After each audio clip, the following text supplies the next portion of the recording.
This is the examination of the hidden human condition. You're listening to the Hidden Killers Podcast. This is the Hidden Killers Podcast with Tony Brueski. Shavaun Scott, psychotherapist, author, Hidden Killers contributor with us right now. Talking about Rex Heuermann. There's obviously a lot going on right now, but I want to dig into behind the scenes, what is happening with him right now. Obviously, there's probably some sort of psychological evaluations that have been taking place on Rex while he is in custody. How might a psychotherapist approach some sort of therapeutic conversation with someone like Rex accused of such crimes? What is one trying to find? How would you approach something like this if you were assigned to go and have some conversations with Rex Heuermann? These guys that do these kind of crimes are generally narcissistic. And they're narcissistic, psychopathic, and sadistic, right? So you get this trio of very problematic traits.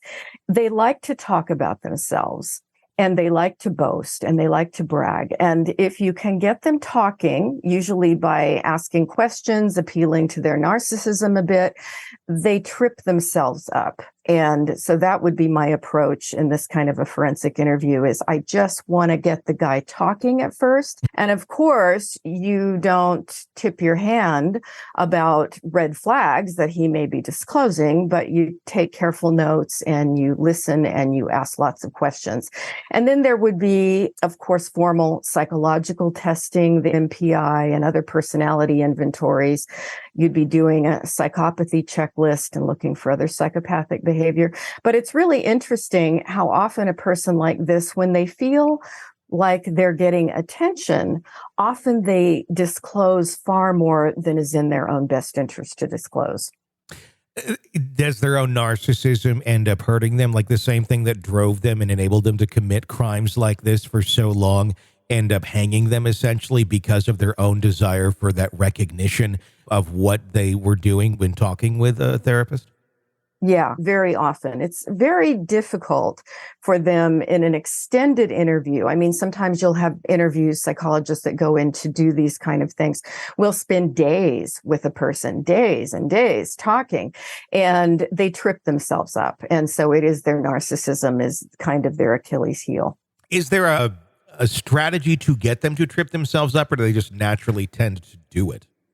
They naturally tend to do it. And the more a person gets into this kind of bragging and they amplify qualities about themselves, maybe they get into, if they're a business person, they get into sort of taking pride in how they've ripped other people off or, done other kinds of illegal things or gotten away with different kinds of fraud.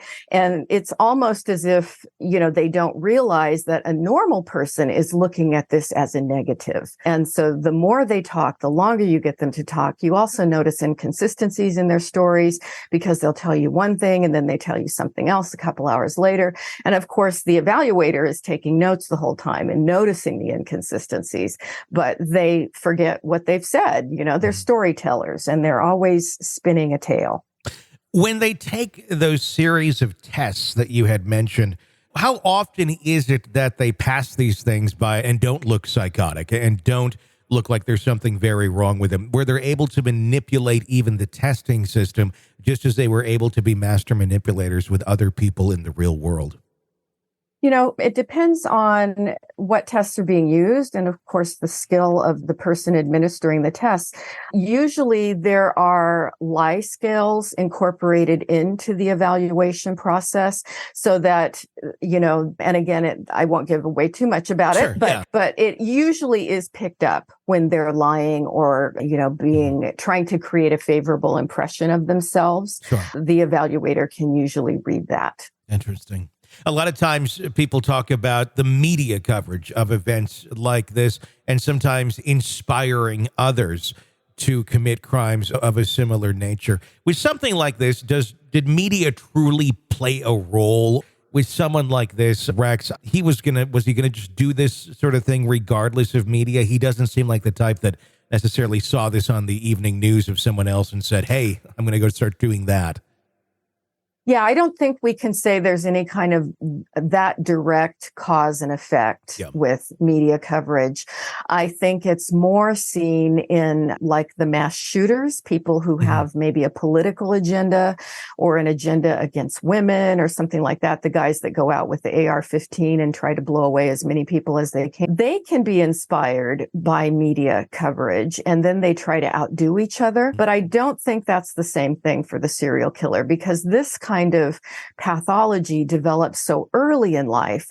Usually they've been having weird sexual fantasies since childhood. Like this is something more ingrained in the psyche of an individual versus one who is just snapped over being angry, of being slighted or something of that nature? Yeah, it's definitely longer standing, whereas the mass killer who just goes out in one big event and tries to, top the last person who did it, that's a different kind of thinking. It's usually not somebody who's been fantasizing about that for years, maybe a couple years, but not going back to age 8, 9, or 10. This is an examination of the hidden human condition This is the Hidden Killers Podcast with Tony Brueski.